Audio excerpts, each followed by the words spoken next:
Dubai में mini auction अब खत्म हो चुका है और ऑक्शन खत्म होने के बाद अगर 3 खिलाड़ी जिनका जिक्र हम करें और जो शायद सपने में ये सोचना हो कि बुर्ज खलीफा में कोई फ्लैट खरीद सकते हैं तो शायद वो ऑस्ट्रेलियन खिलाड़ी ही होंगे, क्योंकि ऑस्ट्रेलिया का पूरी तरह से दबदबा नजर आया इस मिनी ऑक्शन में। टॉप 3 खिलाड़ी ऑस्ट्रेलिया के थे, उसमें एक न्यूजीलैंड का भी खिलाड़ी था, या यूं कहें इस ऑक्शन में पूरी तरह से विदेशी खिलाड़ी छाए रहे। हालांकि हर्षल पटेल के अलावा तमाम ऐसे युवा खिलाड़ी थे जिनको अच्छे प्राइस में अलग अलग फ्रेंचाइज ने खरीदा जरूर, लेकिन कुल मिलाकर आज का दिन यानी कि 19 दिसंबर का दिन पूरी तरह से ऑस्ट्रेलियाई खिलाड़ी और उस रिकॉर्ड तोड़ बोली के नाम रहा जो मिचेल स्टार्क के लिए लगाई गई, यानी 24 करोड़ रुपए से ज़्यादा की प्राइस पर उनको खरीदा गया। और अगर आप आईपीएल में मिलने वाली विजेता टीम को मिलने वाली प्राइस की बात करें तो उससे भी लगभग 4 करोड़ रुपए ज़्यादा है। अब आप अंदाज़ा लगाइए कि क्या कुछ हुआ है इस मिनी ऑक्शन के दौरान। इस मिनी ऑक्शन में किस तरह से मेगा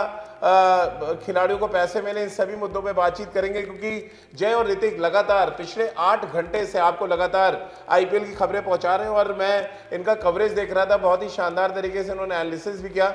अब क्योंकि ऑक्शन खत्म हो चुका है तो मुझे लगा मैं भी बहती गंगा में हाथ धो लूं और अपनी टीम के साथ थोड़ा सा बैठ के डिस्कस कर लिया जाए कि इस आईपीएल के जो ऑक्शन खत्म हुआ है वहां से कौन सी टीम ज्यादा स्ट्रांग नजर आ रही है और क्यों तेज गेंदबाजों को इतने पैसे मिले हैं। सवाल सबसे बड़ा यही है आज के दिन का, क्योंकि दुबई में वैसे तो कहा जाता है ना कि वहां पे पैसों की बरसात तो आम सी बात है, वहां पर महंगी गाड़ियां, बहुत शानदार घर आपको देखने को मिलते हैं, लेकिन इन महंगी गाड़ियों और शानदार घर के बीच में अब कोई बीच में आके खड़ा हो गया तो वो ऑस्ट्रेलियाई खिलाड़ी हैं। तो ऋतिक और जय, आप लोगों ने तो देखा पूरा ऑक्शन, थोड़ा सरप्राइज भी होंगे, थोड़ा चौके भी होंगे, क्योंकि तेज गेंदबाजों को इतने पैसे मिलने, कहते हैं टी20 तो बल्लेबाजों का गेम है जी। आखिर क्या रीजन आप देख रहे हैं कि लगभग हर टीम आंख मूंद कर तेज गेंदबाजों के पीछे गई है। बिल्कुल सर, क्योंकि आप मिचेल स्टार्क की आप रकम भी देख लीजिए, उनकी प्राइस मनी देख लीजिए कितनी ज़्यादा है, 24 करोड़ 75 लाख रुपए। आप दूसरे ऑस्ट्रेलियन को देख लीजिए, पैट कमिंस जो कि ऑस्ट्रेलियन टीम के कप्तान हैं, ट्रॉफी कैबिनेट उनका बहुत ज़्यादा स्ट्रॉन्ग है, लगता है मुझे इसी वजह से उनकी जो रकम है ज़्यादा बढ़ गई है। 20 करोड़ के आसपास उनकी, इससे लगभग ज़्यादा ही मान लीजिए। पर लेकिन कहीं ना कहीं सर मैंने एक चीज़ ये देख ली है, जितने भी खिलाड़ी खरीदे गए हैं, आप तेज़ गेंदबाजों की बात करो, ये सब की बात करो, ये मुझे लगता है कि ये अभी प्रेजेंट सिनेरियो को देखते हुए रखे गए हैं, यानी कि जो इस साल का जो सीजन होगा, यानी कि आईपीएल 2024 का सीजन होगा, उसको देखते हुए रखे गए हैं। ये फ्यूचर को देखते हुए मुझे लग रहा है ये कोई बाय नहीं है। आईपीएल मेगा ऑक्शन में ये सब रिलीज होने वाले हैं, मुझे लगता है सर। लेकिन जय, पैट कमिंस का समझ आता है, मिचेल स्टार्क का समझ आता है, ट्रेविस हेड का समझ आता है, स्पेंसर जॉनसन आ गए और 10 करोड़ रुपए ले गए। जो मुझे उनका याद है वो डेब्यू करा था उन्होंने इंडिया के अगेंस्ट, बड़ी पिटाई भी हुई थी, लेकिन सडनली क्योंकि बिग बैश उनका इतना अच्छा रिकॉर्ड है और जो उनका परसेंटेज है डेथ ओवर में गेंदबाजी का वो बेहद शानदार है। खासतौर से उनकी ऑकस की बहुत ज़्यादा चर्चा हो रही थी। मैं वसीम अकरम का भी उनके बारे में कुछ स्टेटमेंट पढ़ रहा था कि बहुत अच्छे लेफ्ट आर्म सीमर और बड़े एक्यूरेट है डेथ ओवर्स में। क्या ऑस्ट्रेलियन गेंदबाजों के पास एक टैग अब लग गया है कि वो बहुत अच्छे गेंदबाज, इसलिए सिर्फ ऑस्ट्रेलिया की तेज गेंदबाजी नजर आ रहा है। वो तो जाते जाते फर्ग्यूसन बिक गया, नहीं तो मतलब इतना अच्छा गेंदबाज और उसको कोई लेने को तैयार नहीं था।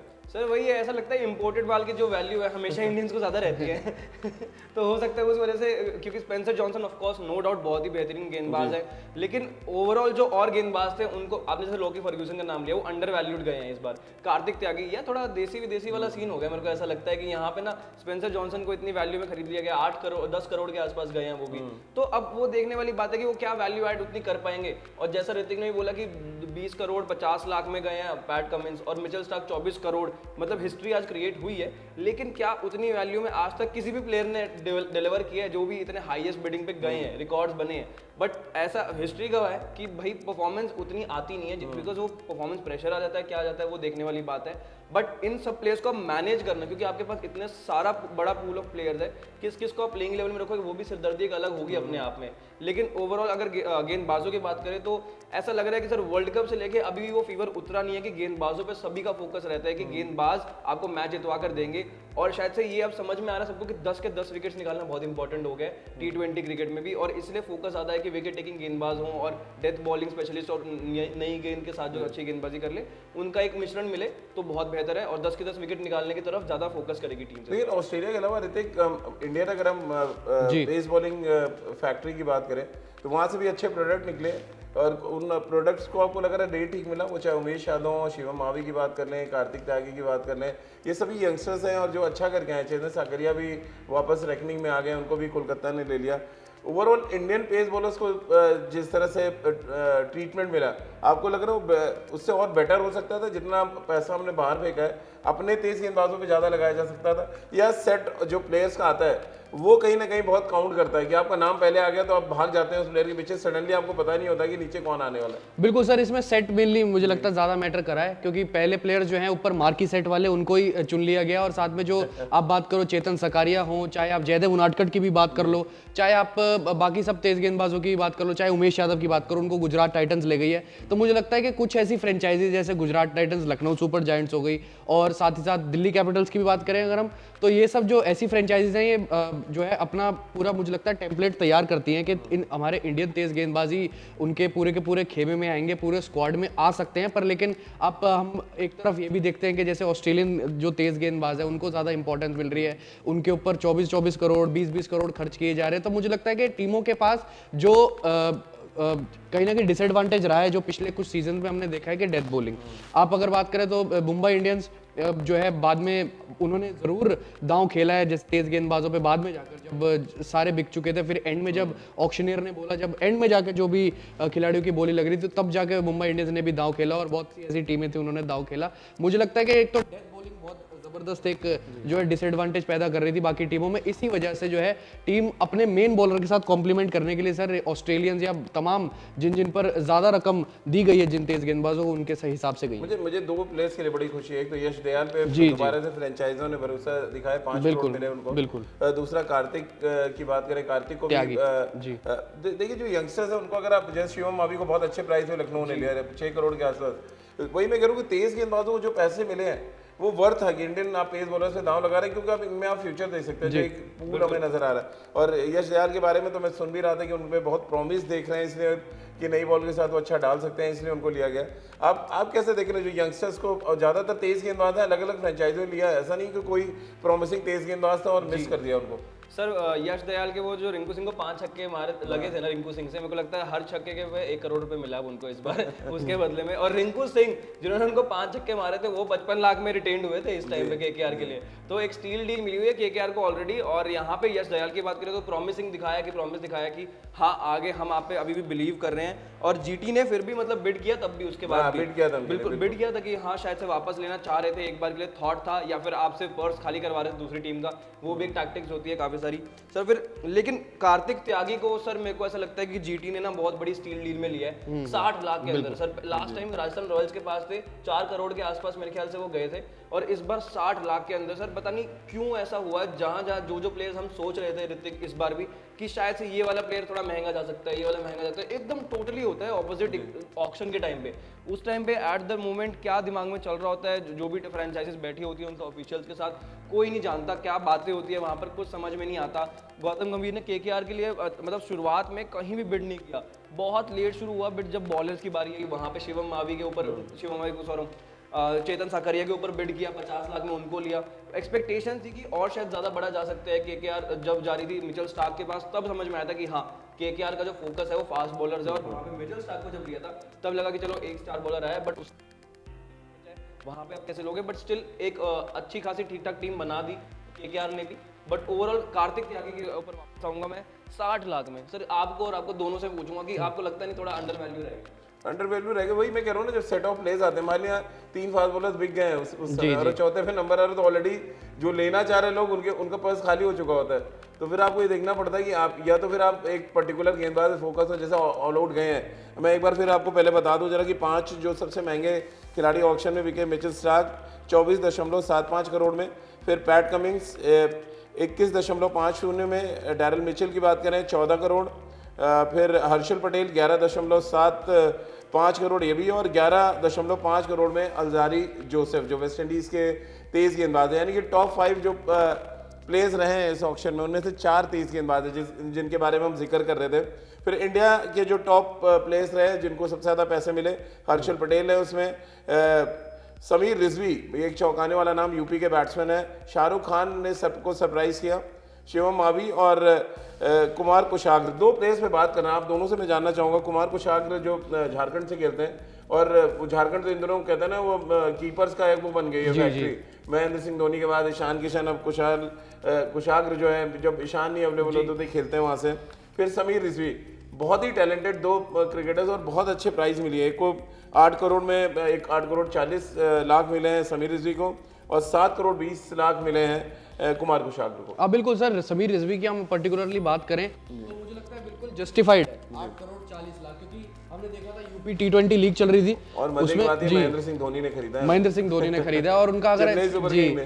खास किस किस की थी वो अंबती, जो मैं सुन रहा था ऑक्शन पे सुरेश रैना को मैं सुन रहा था, उनका कहना है कि अंबती रायडू वाली इमेज उनमें देख रहे हैं वो मिडिल ऑर्डर में, मिडिल ऑर्डर में उनको वहाँ पे ग्रूम करना चाहते हैं। जी। तो ये देखिए फ्यूचर की तरफ तो एक ही टीम देखती है, वो महेंद्र सिंह धोनी है। जी जी सचिन रविंद्र भी लिए हैं बिल्कुल। और एक फैक्टर है सर, जो इनकी अंडर 19 वाली जर्सी थी समीर रिजवी की, उसके ऊपर 7 इनका जर्सी नंबर 7। अच्छा, ये खास बात तो ये लेकिन यहाँ तो पहन नहीं पाएंगे, तो यहाँ तो नहीं पहन पाएंगे, पर लेकिन खास बात जोड़ रहे थे। पर लेकिन समीर रिजवी सर बहुत बढ़िया हिटर हैं, मतलब जबरदस्त बल्लेबाजी करते हैं, इनके पास रेंज ऑफ शॉट्स भी है। यूपी T20 लीग हुई थी, हम सब बात भी कर रहे थे, जय मैं अंश बाकी सब, तो वहाँ पर इन्होंने 2 शतक लगाए थे बैक टू बैक, और ये बड़े बड़े छक्के भी लगा सकते हैं सर। टैलेंट तो भरपूर है मिडिल ऑर्डर में बल्लेबाजी करने का, पर लेकिन अब थोड़े से अंबाती रायडू के शूज फिल करने पड़ेंगे, और वहाँ पर उनको स्पिन का भी बहुत अच्छा खिलाड़ी चाहिए, क्योंकि चेपॉक में खेलेंगे और बाकी सब मुकाबले खेलने पड़ेंगे, तो स्पिन को बहुत अच्छे से खेलना पड़ेगा। स्पिन को बहुत अच्छे से खेलते ही हैं, और पेसर्स को भी ऐसे मारते हैं स्पिनर्स को मार रहे हैं, बाहर निकल के स्वीप शॉट मार देते हैं पेसर को, स्लॉग्स मार देते हैं Sameer Rizvi.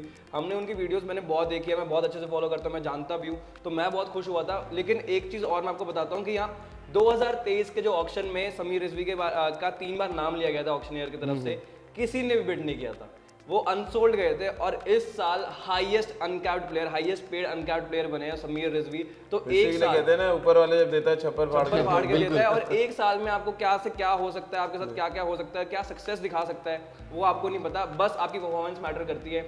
UP T20 league हो, सैयद मुश्ताक अली ट्रॉफी हो, हर जगह रन्स बनाए। यूपी T20 लीग में अपनी टीम कानपुर सुपरस्टार्स की तरफ से सबसे ज्यादा छक्के भी उन्होंने लगाए थे, और वहां पे 2 शतक लगाए थे, फास्टेस्ट शतक भी लगाया था पूरी लीग का उन्होंने। तो वहां पे मतलब उन्होंने प्रूव किया कि मेरे पास क्या क्या स्किल सेट है, चाहे आप स्टेबिलिटी की बात करो या पावर हिटिंग की बात करो, दोनों है। और जो अंबाती रायडू की बात करी है कि उनके शूज फिल करने वाले सुरेश रैना जैसे बोल रहे थे, जो एलिगेंस है उनके पास वो भी वैसा ही है, और जिस तरह का वो बल्लेबाजी करते हैं मिडिल ऑर्डर में आके, स्टेबिलिटी, और जब अगर पावर हिटिंग करनी है वो भी देते हैं। तो बहुत ही जबरदस्त खिलाड़ी हैं, और बहुत बढ़िया पिक रहा है, मेरे को लगता है ये बहुत लंबे टाइम तक टिकने वाले हैं वहाँ पर। कुमार कुशाग्र एक और विकेट कीपर बैट्समैन जिन पे दांव लगाया गया और बहुत बड़ी प्राइस पे उनको लिया गया, उस पर भी आगे चर्चा करेंगे। लेकिन एक और तेज गेंदबाज अचानक जहन में आ गया, श्रीलंका के तुषारा जिनको लिया गया, नुवान तुषारा। आप जिस तरह से उनका स्लिंगिंग एक्शन में देख रहा था, और वो ऐसा लग रहा था मलिंगा का एक और कॉपी, पथिराना के साथ साथ अब एक और गेंदबाज देख रहे हैं, और बहुत हैविली फ्रेंचाइज गए उनके पीछे। क्या रीजन आप लोग देख रहे हैं, क्या वो स्लिंगिंग एक्शन है या जो एक्यूरेसी है उनकी डेथ ओवर में गेंदबाजी करने की? क्योंकि सडनली ये नाम आया, और मैं जैसे ही नाम आया तो मैं इवन गूगल सर्च करने गया कि यार है क्या माजरा इसका, इतना पैसा देके क्यों लोग भाग रहे हैं। तो एक्चुअल दिखा है उसकी, उनकी गेंदबाजी की जो क्लिप्स है उसमें दिखा कि उनके पास वो हुनर है जो T20 में आप सर्वाइव कर सकते हैं। बिल्कुल सर, क्योंकि एक तो स्लिंगिंग एक्शन है, सबसे बड़ा एडवांटेज है, क्योंकि जिस हिसाब से महेंद्र सिंह धोनी ने पथिराना को यूज़ किया पिछले सीजन में, और डेथ ओवर्स में भी यूज़ किया, और मुझे लगता है कि मुंबई का जो मैनेजमेंट है उन्होंने भी एक चीज़ की इसी चीज़ के बारे में सोचा होगा, क्योंकि जो बल्लेबाज हैं बाकी टीमों के, अगर आप इंडियन बल्लेबाजों की बात करो, जनरली बल्लेबाज इतनी आसानी से पहली बार में इतने ऐसे एक्शन को, स्लिंगिंग एक्शन को पिक नहीं कर पाते। तो एक ये सोच भी होगी, पर लेकिन नुवान तुषारा के आंकड़े भी बहुत अच्छे हैं, जो उन्होंने लगातार श्रीलंका के लिए जो भी फॉर्मेट में परफॉर्म किया है।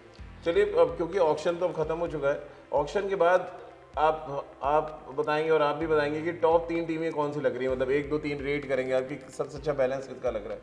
सर मेरे हिसाब से तो चेन्नई सुपर किंग्स, फिर मुंबई इंडियंस, और उसके बाद मैं लखनऊ सुपर जायंट्स के ऊपर जाऊंगा। अच्छा, मेरे लिए जीटी, चेन्नई और आपकी मुंबई इंडियंस, 3 ये नहीं तो रीजन भी तो आप लोग बताइए दोनों की क्यों लग रही है कि ज्यादा अच्छा मैं बैलेंस बताता हो हूँ, गया? क्योंकि सीएसके का एक तो ऑलरेडी जो ओवरऑल सिनेरियो था, जो स्ट्रक्चर था वो बहुत अच्छा था, और जो बैकअप चाहिए थे सबके बैकअप्स मिल गए। आपके पास डेवन कॉनवॉय का अगर ओपन नहीं करवाना है तो आपके पास रचिन रविंद्र भी है। रचिन रविंद्र आपके रविंद्र जडेजा, मिचेल सैंटनर किसी की जगह पे भी आ सकते हैं, जस्ट इन केस अगर कुछ भी ऊपर नीचे होती है। उसके बाद आपके पास पथिराना की जगह पे आपके एक किसको लिया था अभी, किसको लिया, पथिराना के जो पथिराना के लिए रिप्लेसमेंट नहीं, पथिराना तो ऑलरेडी टीम है। पथिराना के साथ मतलब एक वो लिए थे, मैं बताता हूँ अभी आपको नाम। मैच तीक्ष्णा है उनके पास ऑलरेडी, एक स्पिनर जो खेलते हैं। डेथ ओवर का बैकअप लिया था अभी चेन्नई सुपर किंग्स ने। मुस्तफिजुर रहमान लिए पथिराना की जगह पे, तो वो आपके पास एक बैकअप है। समीर रिजवी आ गए हैं जो वो शूज फिल कर सकते हैं। शार्दुल ठाकुर है। तो ओवरऑल पूरी 11 की 11 अगर आप खिलाने लगोगे तो आपके पास 13वें और 14th प्लेयर भी ऐसे हैं जो आपके 11 खेल सकते हैं। तो ओवरऑल बहुत बैलेंस टीम है और बहुत। तो आपके लिए नंबर 1 टीम चेन्नई है। Chennai super Kings. बिल्कुल ऋतिक, आपके लिए कौन सी? मेरे लिए भी चेन्नई सुपर किंग्स नंबर 1 है जिस हिसाब से। फॉर अ रीजन क्योंकि सर एक तो मुझे लगता है कि थोड़ी सी पिक्स ऐसी हुई है ना, मतलब कि एक तो डील को स्टील किया है रचिन रविंद्र, मतलब इतने कम रकम में ले लिए, और मेरे ख्याल से डैरल मिचेल को मिडिल ऑर्डर में इन्होंने एडजस्ट करेंगे जिस हिसाब से 14 करोड़ में तो लिए पर लेकिन वर्थ इट है। इस बार तो स्टीफन फ्लेमिंग ने, मुझे लगता है वो खुद न्यूजीलैंड से, और इन्होंने आधे बहुत सारे न्यूजीलैंड के जो खिलाड़ी पिक कर लिए हैं। और साथ में गुजरात टाइटंस तो है ही है सर। गुजरात टाइटंस जिस हिसाब से उन्होंने पिक करी है, चाहे इस बार कप्तान अलग हो पर लेकिन उन्होंने हर किसी का विकल्प भी करा है। अजमतुल्ला उमारजाई सर हार्दिक पांड्या की जगह पर रिप्लेसमेंट रखा, क्योंकि हार्दिक पांड्या आपको नई गेंद से भी करके देते थे और बल्लेबाजी भी ऊपर जाके करके देते थे। तो अजमतुल्ला उमारजाई भी एक तरीके से, पर लेकिन ये है कि गेंदबाजी में इस टीम ने थोड़ा बहुत एंड तक गए पर लेकिन दिमाग बहुत चला के रखा है एंड तक। कार्तिक त्यागी में मिले। जी अरे वो तो सब कुछ ठीक है भाई, ये बताइए विराट कोहली टीम कैसी लग रही है आपको? सर विराट हर कोहली बार हार जाते हैं बेचारे, बड़ी तोप गेंद इकट्ठे कर लेते हैं, अब टैंक भी ले आते हैं। तो इस बार भी यही किया उन्होंने, अल्जारी जोसेफ भी ले लिया है। बॉलिंग तो पूरा पैक करने की कोशिश की, लेकिन सडनली देख रहा था मजा नहीं आ रहा अभी भी गेंदबाजी में। कुछ फर्गूसन आया साथ में उनके, लेकिन अभी वो बैलेंस। लेकिन आप फर्गूसन खिलाओगे कैसे? अल्जारी जोसेफ खिलाओगे कैसे? क्या आपका कप्तान कोई फॉरेन का वो खेलेगा हर मैच? मैक्सवेल खेले, एक वो गया मैक्सवेल, 2 गया, फिर जो नीचे इनके पास एक प्लेयर और कौन है? 2 प्लेयर और हैं जो मैं सोच रहा था। एक तो रीस टोपले है, रीस टोपले आपको खिलाना ही पड़ेगा। जी। फिर अल्जारी जोसेफ और फर्गूसन में से आप एक खिला पाओगे? सर है तो मुश्किल इस सर अल्जारी जोसेफ को जो इन्होंने बाय की तो मुझे भी समझ नहीं आया क्यों किसके पीछे चले गए आप, क्योंकि हाल ही में जो वेस्ट इंडीज इंग्लैंड की T20 उन्होंने 2 ओवर में 38 रन 38 रन दे दिए थे। तो सर इकोनॉमी एकदम से ऊपर पहुंच जाती है, और उनका वैसे भी अगर आप देखो तो इकोनॉमी मेरे ख्याल से 9-10 के पास रहती है। तो अल्जारी जोसेफ को टीम में पिक करना तो मुझे लगता है सर वो थे कि बाकी सारी टीमें बड़ी बड़ी पिक्स ले गई और इनको जो मिला उस वक्त तो उन्होंने वो ले लिया। मतलब अगर विराट की टीम में अभी भी मामला गेंदबाजी में सर बल्लेबाज चले तो जीतेंगे, नहीं तो गेंदबाज जिता नहीं हर साल की तरह। लेकिन एक मुद्दा और है, देखिए विराट कोहली के साथ साथ अब वीर जारा की तरफ भी तो चलना पड़ेगा ना। तो वहाँ पर भी तो बुरा हाल है, वहाँ तो पता अंधी बोली चली है। रायले रूसो जिसको निकाल दिया गया, थर्ड ऑप्शन में आए, वो सडनली उनको 6 करोड़ रुपए दे दिया पंजाब ने। क्या रीजन आप देख रहे हो? पंजाब मतलब क्या चाहती है पंजाब? मुझे समझ नहीं है पंजाब किस तरह से टीम सर जैसे आपको हमें भी समझ को कुछ आया नहीं था ये हो क्या रहा है। फिर कुछ ऐसे डोमेस्टिक अनकैप्ड प्लेयर्स ले लिए बहुत सारे कि उनको किस जगह पे यूज करोगे वो समझ में नहीं आ रहा था। बट ओवरऑल स्ट्रैटेजी अभी भी क्लियरिफाई नहीं हो पाई है कि उनको एग्जैक्टली चाहिए क्या था। And same with DC as well. DC ने 6 विकेट कीपर बल्लेबाज ले लिए। आप उनको कहाँ खिलाओगे, किसको किधर खिलाओगे, नहीं समझ में आ रहा। और 10 करोड़ एक्स्ट्रा ले भी गया। उनसे तो अमित जी को पूछना चाहिए क्या कीजिएगा इतनी धनराशि का सर। तो देखने वाली बात है। ऋतिक आपको क्या लग रहा है पंजाब की क्या स्ट्रैटेजी रहेगी? देखिए मुझे लगता है कि एक टीम ऐसी होती है जैसे सर मुझे लगता है कि सनराइजर्स हैदराबाद के साथ प्रॉब्लम ऑफ प्लेंटी आएगी, पर इनके साथ वो बात नहीं है। इनको बहुत कुछ चीजें सॉर्ट करनी पड़ जाएंगी और मुझे लगता है कि शिखर धवन ढूंढते ही रह जाएंगे मैं किसको चुनूं मेन प्लेइंग 11 में, किसको ना चुनूं। क्योंकि इनको सबसे पहले तो दरकार थी एक रिस्ट स्पिनर की अपने जो है 11 में खिलाने की, क्योंकि अब इनके पास सिर्फ एक है, बैकअप तो कुछ भी नहीं है राहुल चहर का, और उसके अलावा वो भी नहीं है। पर लेकिन इनको थोड़ी सी अपनी तेज गेंदबाजी। मुजीब को छोड़ना नहीं चाहिए था। मुझे वो छोड़ा तो दोबारा ले सकते थे, दोबारा ऑप्शन में भी आते, लेकिन मुझे पहले अनसोल्ड हो गए थे सर। अनसोल्ड ले दूसरी बार कोलकाता ले गया। केकेआर ने सेकंड जो ट्रायल शुरू तो वरुण चक्रवर्ती के बाद सुनील नारायण स्पिनर की फौज बनाएगी सर, स्पिनरों की फौज बनाएगी केकेआर। और वो जो शर्मा जी अपने जी शर्मा वो है ही उनके बाद, तो शर्मा जी वहाँ पे छाए हुए पूरी तरह से। सनराइजर्स का क्या होगा? पैट कमिंस को 20 करोड़ में लेके सोच रहे हैं एक ऐसा कैप्टन ले लिया है जो आपको टूर्नामेंट की ट्रॉफी ला के रख देगा एकदम बैक में। ट्रेविस हेड भी, मतलब वो तो ऑस्ट्रेलिया हैवी वो साइड लग रही है, पूरे ऑस्ट्रेलियन बहुत ढेर सारे ऑस्ट्रेलियंस हैं वहाँ पे। सर लेकिन उनके पास भी एक स्टील डील बहुत अच्छी आई है, वो है हसरंगा की। हाँ, वो तो 1.5 करोड़ में लेंगे। बहुत सही स्टील डील मिली है। एक ही तो अच्छा करा उन्होंने। एक ही अच्छा के बाकी तो समझ में बाकी सर देखो ना, ट्रेविस हेड भी सर मेरे को लगता है 6.8 ठीक है। इस टीम के पास सर इतने गेंदबाज फजल हक फारूकी, उमरान मलिक, भुवनेश्वर कुमार, टी नटराजन, ये सब तेज गेंदबाज हैं। चलो पैट कमिंस को इन्होंने ले लिया, फिर उसके बाद भी गेंदबाजों के पास जा रही थी ये लेने के लिए ये टीम। कप्तानी में तो पहले जैसे ही आया था मुझे लगा कि तो 10 करोड़ उनकी गेंदबाजी के, 10 करोड़ कप्तानी के दे दिए। बिल्कुल। सर जयदेव उनादकट भी 1.6 करोड़ में गए हैं, उनको आप कहीं फिट होता देखते हो इस सिनेरियो में, क्योंकि टी नटराजन भी वहां पर हैं ऑलरेडी। देखिए अभी देखिए इन्होंने क्या किया, जो फ्रेंचाइज जो मुझे लग रहा था सबकी टैक्टिक्स की, वो डोमेस्टिक गेंदबाजों को ज़्यादा रखना चाह रहे थे, क्योंकि फॉरेन के प्लेयर्स अवेलेबल है नहीं है, फिर आपका वो 4 से ज़्यादा आप खिला नहीं सकते, तो आपके पास जितना ऑप्शन डोमेस्टिक क्रिकेट में अच्छा कर रहे हैं लोगों आप रख लें उतना अच्छा है। तो इसीलिए लास्ट में आपने देखा होगा सब तेज़ गेंदबाज जो आ रहे थे सबको बहुत तेज़ रखते चले जाते हैं। मुझे स्पिनर्स को बहुत ज़्यादा नहीं दिया गया, मैं आदिल रशीद भी स्पिनर्स नहीं गया, इसके अलावा अलग अलग कंट्रीज के जो स्पिनर्स आए थे सोडी तबरेश शम्सी किसी को सब अनसोल्ड। अनसोल्ड रहे। जी जी, पर सर सनराइजर्स का ये है कि इनको मिडिल ऑर्डर में एक ठोस बल्लेबाज चाहिए था, वो इन्होंने मेरे हिसाब से पिक नहीं किया है। और क्योंकि अगर आप देखो तो सर 8 ओवरसीज ओवरऑल दिख रहे हैं इनके पूरे स्क्वाड में, अब 11 में तो आपको 4 खिलाने, अब 4 खिलाने में इनकी सरदर्दी बढ़ेगी। लेकिन अब हमारी नवाबों की जो टीम है लखनऊ, उसके बारे में आप लोगों को क्या ख्याल है? सर सॉर्टेड, मतलब ऑलमोस्ट सॉर्टेड लग रही है सर, बल्लेबाजी सॉर्टेड है इस टीम की।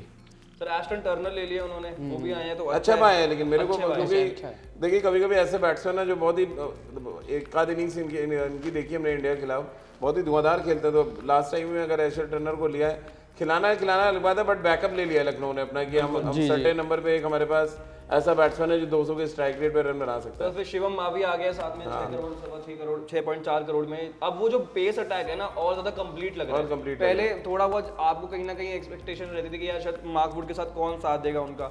नवीन उलक है, नवीन उलक का भी अभी तो उनका एक पीछे भी आया है पंगा चल रहा है। मेरे लिए तो टॉप 3 देखिए, मेरे लिए नंबर 1 गुजरात है, फिर मैं लखनऊ को रखूंगा, देन मैं चेन्नई को रखूंगा, क्योंकि गुजरात अभी भी मुझे लग रहा है बहुत ही स्ट्रांगली उन्होंने अपना पूरा रिसर्च किया हुआ था, पूरा होमवर्क था उनके पास, और जिस खिलाड़ी को उनको लेना था उस खिलाड़ी पे उन्होंने पूरा जोर लगाया। नहीं ले पाए तो उनके पास नीचे के जो नंबर 2 या 3 होते हैं ना आपके ऑप्शन लेके आप आते हो, फिर उसमें उन्होंने पूरा जोर लगाया। तो बहुत अच्छा रिसर्च था, और इसीलिए मुझे लग रहा है गुजरात ने एक बार फिर ऑन पेपर भी और बैक टू बैक 2 फाइनल खेल के आ रहे हैं। मुंबई के बारे में क्या कहेंगे, क्योंकि तेज गेंदबाजों की फौज तो वो भी लेकर गई है इस बार, बट स्पिनर नहीं है उनके पास, मैं देख रहा हूँ स्पिनर नहीं है उनके पास कोई ऐसे, तो वो वहाँ वो फंसे। इंडियन पिचेस पे आपको स्पिनर तो चाहिए अंत में, आप कितने भी तेज गेंदबाज ले आए, लेकिन उनके पास देखिए एक ट्रम्प कार्ड है ना जसप्रीत बुमराह, तो कुछ आप कर नहीं सकते वो जी।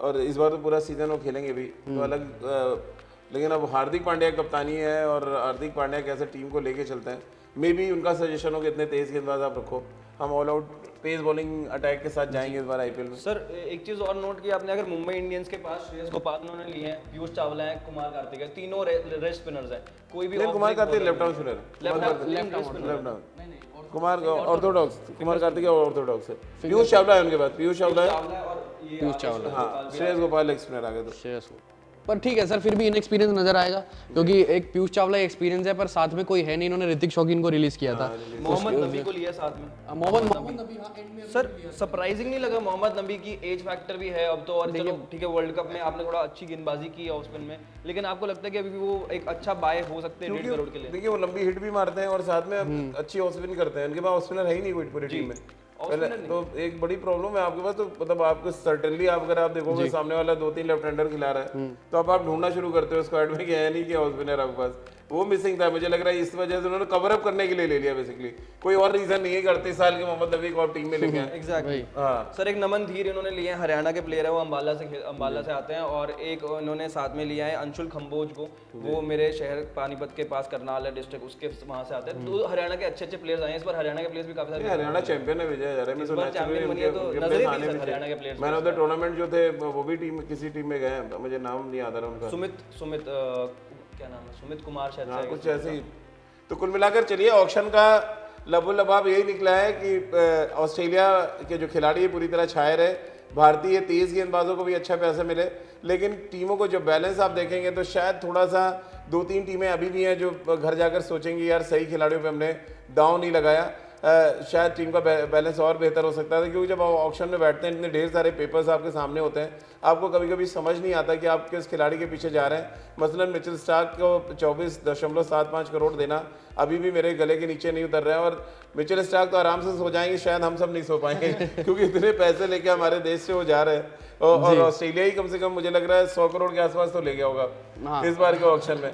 भाई 2 खिलाड़ी अगर आप देख लें तो 45 करोड़ हो रहा है, और 10 स्पेंसर के जोड़ रहे हैं आप, बिल्कुल, तो ट्रेविस हेड भी जोड़ लें, और इसके अलावा ऑस्ट्रेलिया के और भी अब उन खिलाड़ियों का नाम ही नहीं आ रहा होगा जिनको 1-2 करोड़ मिले हैं वो तो याद सर ही नहीं याद आ ही रहा नहीं है। आ रहा सर, वो तो बिल्कुल तो भी ये याद तो नहीं आ रहा। सालों साल के लिए हो गए, जैसे ब्रैंडन मैकुलम ने पहले आईपीएल में सेंचुरी मारी तो आज तक लोग याद रखते हैं। बिल्कुल। अब ये मिचेल स्टार्क ने जो ये मारी है बाउंसर, एक आप सोचो जरा, एक बॉल इनकी मतलब लाखों रुपए की होने वाली है इस आईपीएल में। सर हमने तब कैलकुलेट किया था वो 4 लाख पैट round थी कमिंस ना की, एक पैट कमिंस की बॉल थी, एक बॉल 6 लाख के आसपास की, तो इनका आप ज्यादा ही मान लो, और कितने जाएंगे 8 लाख 9 लाख के आसपास तो पर बॉल पड़ेगी कम से कम।